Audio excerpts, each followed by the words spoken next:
We are back on 80 in the morning with a very special guest. We have Mica Mosbacher with us today, and she is actually, well, quite a few things. A senior advisor in the 2020 Trump Campaign Advisory Board, but she's also an author, a political strategist, someone who's worked with, I believe, 5 presidential campaigns, also a frequent correspondent on Fox News, CNN, and MSNBC. Mica, I would say, to say the least, you kind of know a thing or two about what's going on here. After 30 years in politics, I hope I've learned a trick or two. Well, I would, yeah. I think it'd be hard not to. With your experience and everything that you've seen and go on, 30 years. Wow. How different. I'm dating myself. Well, I thought you were, from the picture, I thought maybe about 35, so I guess I missed that one. But what has changed? I mean, you've got all this experience. Obviously, you've written books about this stuff. You've been involved. You're very much in the inner circle right now. You know, what has changed over time? And is it just me, or does it seem like things have gotten, out of hand the last 5-10 years? I think that the one thing that Americans agree on is that we are more divided than we've ever been.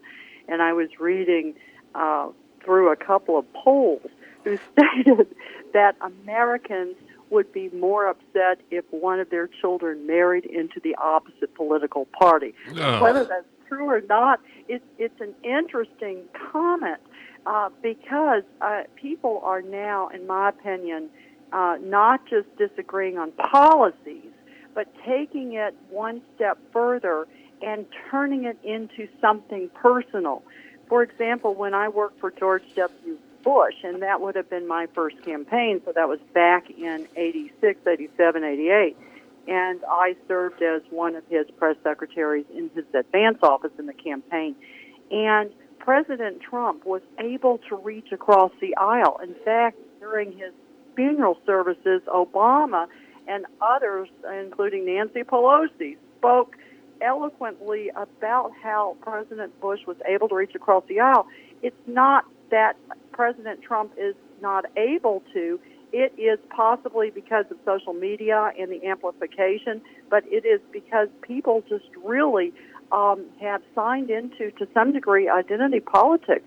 And now, if you are not a liberal, and you are one, but you are a conservative, you're not able to agree to disagree, which is one of the reasons I wrote my book, The Hurricane Factor. And while that book focused on the storms, the 3 hurricanes in 2017, as well as the Las Vegas shooting and the Sutherland Springs shooting in Texas, I wanted to bring up the point that during times of crisis, neighbor was able to reach out to neighbor, and they didn't ask what political party you belonged to or what your religion or ethnicity was. They simply offered a helping hand for the greater good, and Republicans did work with Democrats to pass hurricane relief, for example. And I think that this particular past few weeks with this impeachment trial or going on in the Senate, which I think many Americans have tuned out of. A lot of people I talk to, yeah. Right. So I think Congress has earned not only, I called it, to really Ted Cruz coined this phrase in Iowa, the do-nothing Congress, but it certainly is the do-nothing Dems because they really are not working with this president, who I believe will continue to try to reach across the aisle to pass those policies and those things that are so important to Americans, like infrastructure, for example, or fixing the catch and release law with the southern border. Mm-hmm. And the president, unlike this Democratic narrative, has continued to put the interest of the American people first. And I always say to people, is your life a little bit better under this president? I mean, we've certainly had these blockbuster job reports, 266K jobs November, 145K jobs December, historic low unemployment, especially among women and African Americans. He was able to take out the terrorist, Soleimani. We have had 78% fewer border crossings. He's bolstered military spending, 2 Supreme Court justices, and what is not getting reported in the news is this new pact between the U.S. and Canada. The USMCA? Exactly, which will bring back hundreds of jobs. In addition to, again, naysayers said that this could not be done. I think that this is good news for farmers, especially with phase 1 of the American trade deal with China signed in January. So I think there's reason for optimism. This is a president that is not just a Wall Street president. He's Wall Street to Main Street. And I think that people, particularly if you look at the record sales during Black Friday, for example, in retail, people are feeling good about the economy, and it's always been about the economy at the end of the day. Absolutely. If you can't pay your bills and take care of your kids, it doesn't really, none of the rest of the stuff really matters. And you were talking a little bit about media portrayals. I found it ironic that the same week the House Democrats decided they were going to go ahead and bring the impeachment papers over, they also went ahead and passed through a budget that funded the border wall and the Space Force, both things that publicly or on the front page, they want to say, oh, this is, but then they voted it through with little trouble. So it's very much, oh, no, look at this, not this. And that's the world we live in now. I keep calling Democrats all hat, no cattle. What have they accomplished? And the president is keeping his promises. We've already built 100 miles, a border wall. And this is new wall. Again, unlike the Democratic narrative. If you listen to Customs and Border Patrol, who are actually there and have amplified this message, this is a new barrier. So the president has continued to keep his promises. Even during this past week, he is focused on serving the American people. Does a lot of this stuff just kind of go in one ear and out the other? Because I can just imagine what it's like to deal with the barrage, the media barrage on a daily basis. And I mean, that's kind of part of the job, but we've seen this, they've definitely taken it up a notch, if you will, or a few notches. Well, going back to, I'm an old school journalist, and so when I was trained at the University of Texas, it was just the facts, ma'am. And there is an obvious bias. I listen to a number of media outlets, and there is a bias against this president, and many of the facts are cherry-picked, and I think that's on journalists. And I think that it makes it very difficult for people to filter through and discern what the truth is, which is one of the reasons the president tweets, so that he is transparent, whether you like his tweet or not. Well, and I'm sure there's some days folks working with the president probably wish, I wish we could have talked to him about that beforehand or whatever. But you're right. And that's one thing, it's to put in layman's terms, cut the crap. And that's kind of how that's how he rolls, like it or not. And you were talking about, overcoming things, when he was running this time, nobody said he could win. Oh, there's no way, blah, blah, blah. And they keep saying, well, you can't do that. And then he does it. And then he can't do that. And then he does it. And now a lot of people are saying he can't fix or they can't make a deal to solve our problems with the trade deals that we've got going on. And now the USMCA has been passed through. We got a first leg of the China deal done. Can we expect to see more of that coming with China and more relief for our Midwest farmers in Iowa? Absolutely, and I think, Iowa Senator Joni Ernst said recently that there was reason for farmers to be extremely optimistic, that this was good news, and that there is the expectation that Chinese purchases of U.S. soybeans, corn, and pork will once again go back up. Obviously, the president has put America first, and I think that the farmers have been patient, but he is tired of us, the U.S., being the world piggy bank. And he's holding China, for example, their feet to the fire, and by imposing those tariffs.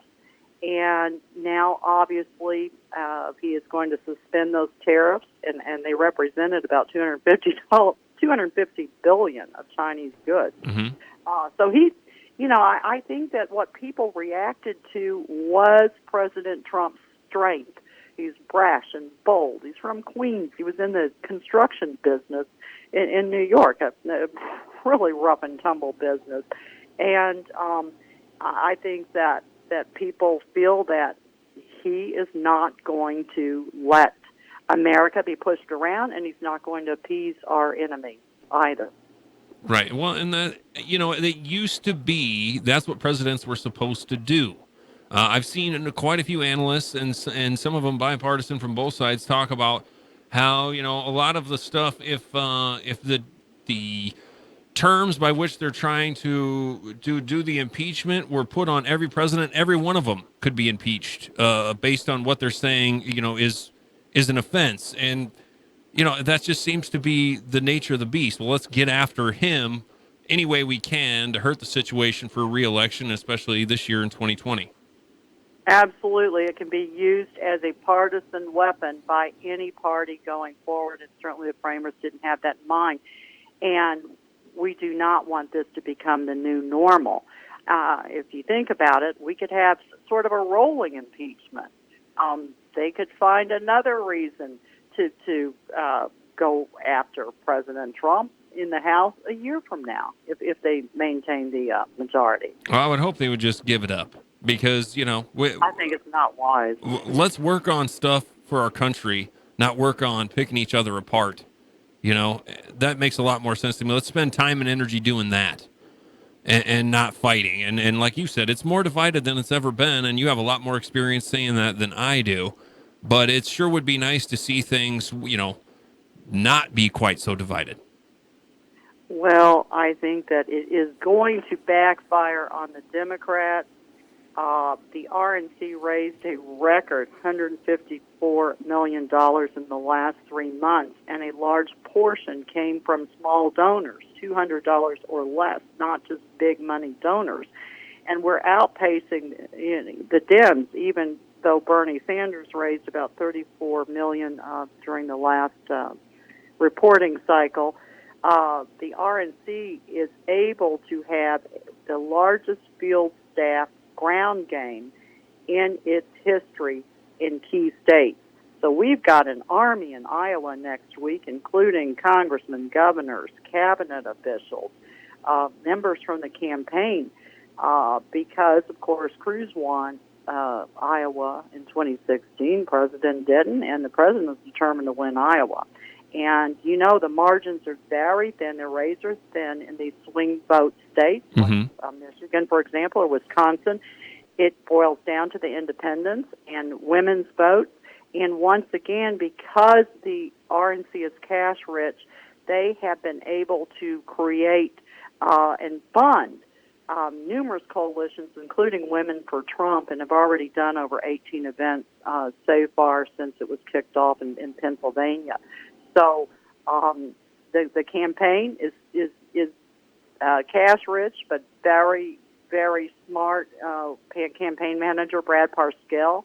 Again, one of the most sophisticated digital operations in the history of any campaign I've been involved with. So to a degree, they took a page out of the Obama playbook in terms of really using social media to amplify the president's messages, and I think it's working very effectively. Well, now, the president was in Des Moines yesterday, and are you going to be joining us out here in Iowa next week? I have plans to be in Des Moines. I attended the caucuses and spoke at a few of them in 2016. I really loved being out there. I just think that, I'm Texan, and I just think the Iowans and Texans have a lot in common. I think you're right. I've spent a lot of time in Texas myself, and obviously being up here, and it's not too far. The Midwest is still the Midwest, north or south. There's a lot of similarities and a lot of commonalities, I think, between all of us. And moving forward, we can expect to see the President Trump in Iowa a little bit more here in the next couple of weeks. Oh, absolutely. He was able to outwork Hillary Clinton. He'll outwork any Democratic opponent. And we have numerous rallies planned throughout the country. And, if you look at it, the one in New Jersey, for example, it was people stood in line all night long. And the rally was so full that people had to stay outside in the cold weather and look at it on a jumbotron, and they didn't mind doing it. I mean, this president really connects with people and families who are more concerned about, many live paycheck to paycheck, and they're more concerned about having money to spend for emergencies or on school loans or on prescription drugs, which, by the way, the president has once again lowered the cost of prescription drugs. I just think it's staggering what he's accomplished in 3 years. Right, and what's maybe even a little more staggering is how little you actually hear about it, which is too bad. But again, I think people are smart enough to know, a lot of people read between the lines and cut the crap, so to speak, and they know when they're being fed a line or not. And but you're right, it is with a media portrayal, it gets tough to always know what's exactly going on. And it is nice to have a president that'll just say it like it is. Yes, what you see is what you get with this president, and I really think that it's been very refreshing. Yeah, I was going to say, so you've worked in politics for 30 years. What's it like working for somebody who's not a politician but is the president? Because he means what he says, and having and by the way, full disclosure, I started with Ted Cruz. He was my senator from Texas. But I always said that I felt that President Trump and Ted Cruz would be the last men standing, because what I felt that this country was ready for and was sick of were politicians, and wanted someone who could get the job done. I mean, he certainly was leading a very comfortable life, didn't need to jump into politics, and he's a phenomenon. He does not sleep. He is tweeting at 3 and 4 in the morning. Yeah. He's working around the clock for the American people. That's true. No one's saying he's not working hard. And I'll tell you, I read Art of the Deal before, it was during the election in 2016. And if I don't understand why people, his playbook's right there. He explains who he is. He explains he understands how to work the media and to get, free advertising essentially by being the top story. And, anybody who read Art of the Deal could see his playbook coming, and he's done exactly that. He certainly has. I go back to, he's transparent, and he walks the talk. And at his rallies, of course, it's campaign rhetoric, and it's quite amusing to watch. He's mesmerizing. Yeah. Well, Mica Mosbacher, I sure appreciate you joining us today, and I hope we get to talk to you again sometime here moving forward. Maybe when you're out here in Iowa, or if you ever get to the Quad Cities, let us know. We'd love to interview you again and kind of keep us posted on what's going on with the campaign. Thank you so much for inviting me on your program. Oh, absolutely. This is Mica is actually a frequent correspondent on Fox News, CNN, MSNBC. And you got a few books out there, very accomplished lady with a lot of experience in what we're talking about. Well, thank you so much. You're too kind. Well, I'm just saying it like it is. I mean, I get your resume in front of me. It's like a page and a half long, Mica. I mean, come on. So, no, much appreciated for your time. Too long. No, you can never say that now. Come on. But, no, thanks so much for your time, and you have a great day. We look forward to talking to you again real soon. Thank you. Thank you.